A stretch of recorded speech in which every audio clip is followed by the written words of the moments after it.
기란 무엇인가? 기라고 하면 에너지나 동력, 힘 같은 단어가 연상되지만 그것이 지닌 정확한 의미를 한마디로 압축하기란 결코 쉽지 않다. 왜냐하면 아직까지 기의 실체를 과학적으로 증명한 경우가 없기 때문이다. 그래서 일상사에 기란 용어를 자주 쓰면서도 정작 그 의미를 정확히 알고 있는 경우는 드물다.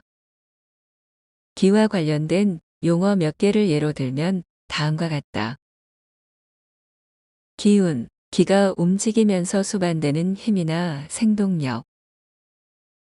기통차다, 신바람이 나서 기가 통하고 가득 넘치다. 기가 막히다. 너무 어이가 없거나 어떤 병세에 의해 기의 흐름이 차단되다. 기찬노, 기가 철철 넘쳐 남달리 뛰어난 녀석. 기지개, 수면 시에 가라앉았던 기를 활성화하기 위해 취하는 근육이완. 이 외에도 기에 대한 숱한 활용이 있을 것이다. 그런데 도대체 기란 무엇인가? 이 질문에 정확히 답하기 위해서는 여러 가지 가정과 추론이 필요하다. 차근차근 기의 실체에 접근해 보자. 먼저 기를 찍었다는 키를리안 사진을 살펴보자. 사진을 보면 꽃과 나뭇잎을 어떤 모종의 발광체가 부드럽게 감싸고 있다. 이것은 카메라와 렌즈 없이 8만 볼트의 고압 전기를 흘려 필름에 담아낸 이른바 키를리안 사진이다. 위에 몽환적이면서도 신비로운 사진은 1939년 러시아의 전기공이었던 세면 키를리안에 의해 처음으로 발견됐다. 당시의 사람들은 물체에서 뿜어져 나오는 빛을 보고 그것이 혹시 예로부터 회자되던 기나 오라가 아닌지 생각했다. 이런 미지의 힘에 대한 생각은 과학이 더욱 발달된 오늘날에 이르러서도 여전하다. 회의론자들의 과학적 반론에도 불구하고 키를리안 사진을 물질 너머에 존재하는 초자연적 에너지로 받아들이는 시류는 아직도 팽배하다. 기는 물질의 일종인가? 물질이라면 에너지의 일종이고 결국엔 이는 MC 제곱의 공식을 따르게 될 것이다. 만일 기가 에너지를 가리키는 말이라면 그 존재 가치는 크게 추락할 것이 분명하다. 기를 근간으로 삼아 발전한 한의학은 설 자리를 잃고 더불어 동양 철학의 상당수도 파기 내지 수정돼야 한다. 그뿐만이 아니다. 본설을 비롯해 기를 다루는 여타의 학문이나 수련들 역시 현대과학의 그늘에 가려 그 빛이 바래게 될 것이다. 그렇다면 기를 물질이 아닌 비물질적 요소로 보면 어떨까? 이렇게 되면 기 고유의 존립 근간이 확실하게 된다. 하지만 형이상의 영역에 속하게 됨으로써 오는 인식의 한계에 부닥치고 만다. 오늘날의 과학이 물질의 실체도 명확히 밝히고 있지 못하는 마당에 그것을 벗어나 비물질의 세계를 논한다는 것은 논점을 흐릴 수 있다. 그렇기에 고금을 막론하고 꼭 짚어 기를 정의한 예는 찾아볼 수 없다. 기는 분명 모호한 그 무엇이지만 선조들은 먼 옛적부터 그것을 느끼고 의학이나 수련, 심리학 등에 꾸준히 활용해 오고 있다. 이런 기를 과학에서 밝혀내지 못했다고 해서 진실이 아니라고 단정할 수는 없다. 앞서 말했지만 오늘날 과학의 수준은 우주 전체를 기준으로 3에서 4%짜리에 불과하다. 아직도 과학은 나머지 미지의 영역을 밝혀낼 과제를 지고 있고 그 안에 기가 있을 확률은 얼마든지 있다. 기는 형이상의 그 무엇인가? 형이하에서 힘을 유발하는 인자를 에너지라 한다. 쉽게 말해 우리가 살고 있는 3차원 물질계를 이루는 힘이다. 에너지와 기가 유사한 것은 맞지만 그것이 존재하는 영역이 엄연히 다르다. 형이하인 물질계에서 힘을 유발하는 것이 에너지라면 기는 형이상의 산계를 무대로 삼는다. 이런 의미에서 기를 거론하자면 형이상에 존재하는 모종의 에너지 같은 것으로 유추해 볼 수 있다. 형이상에 존재하는 어떤 에너지.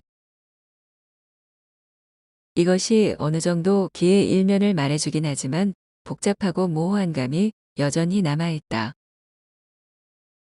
기의 실체를 보다 분명하게 정명할 수 있는 용어는 없을까? 그러려면 기의 성질을 좀 더 명확히 살펴볼 필요가 있다. 앞서 말했듯 기가 에너지와 구분되는 가장 큰 특징은 형이상에 존재한다는 사실이다. 그렇기에 형이상의 특징을 먼저 아는 것이 기의 실체에 다가서는 순서가 된다.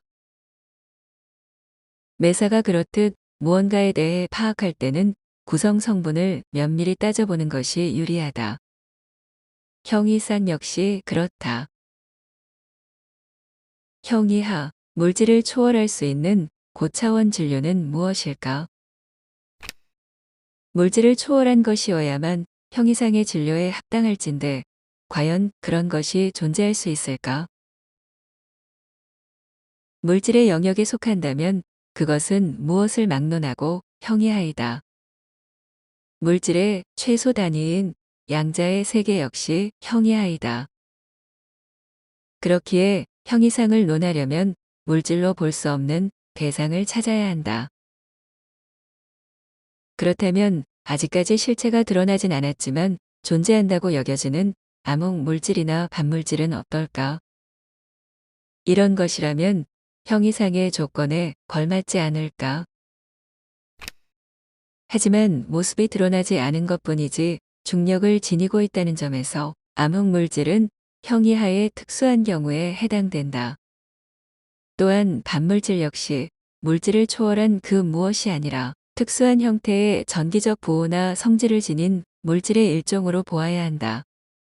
그렇기에 형이상의 후보가 될 수 없다. 정리하면 형이상이 되기 위해서는 반드시 물질이 아닌 비물질이어야 한다. 물질로 볼 수 없는 것이어야 한다는 얘기다. 그런 것이 뭐가 있을까? 이쯤 되면 어느 정도 눈치챈 독자들이 있을 것이다. 그것은 바로 정신이다. 정신은 물질이라고 단정할 수 없다. 꿈이나 상상을 떠올려 보자. 그것이 물질인가? 물론 체내의 물질들이 열심히 대사활동을 하여 만들어낸 결과라고 보는 견해가 많다. 하지만 아무리 그렇더라도 처음부터 물질계에 없는 것을 만들어낼 수는 없다. 가령 우리는 다양한 색을 보고 있다. 그런데 익히 알다시피 물질의 세계에는 색이 존재하지 않는다. 빛의 파장만 존재할 뿐인데 우리는 그 파장에 상상으로 색을 입혀 아름답게 꾸며내고 있다. 색은 물질 활동의 결과로서 도출될 수 있는 것이 아니다. 그것은 전혀 다른 상상의 영역이고 그렇기에 단적으로 물질이라 할 수 없다. 물질이 아니라면 그것은 비물질이 될 것이다. 색을 비롯하여 정신활동에 의해 만들어지는 모든 것들이 같다. 그래서 동양에서는 물질과 대비된 정신을 독립된 하나의 영역으로 다루어왔다. 정신, 의식과 물질이 같은 것은 아닐까? 잡아도 잡히지 않고 보아도 보이지 않는 모호하기 짝이 없는 것이 정신이다. 이런 정신을 보다 정확히 표현할 수 있는 단어는 없을까? 정신 활동을 살펴보면 예의 없이 어떤 뜻을 품고 있다.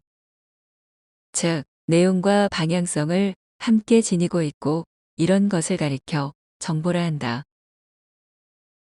동양 철학의 이기론에서 말하는 이가 이것이다. 비물질, 정보, 이가 같다. 이상의 등식이 성립하면 물질에는 비물질인 정보가 담겨 있게 된다.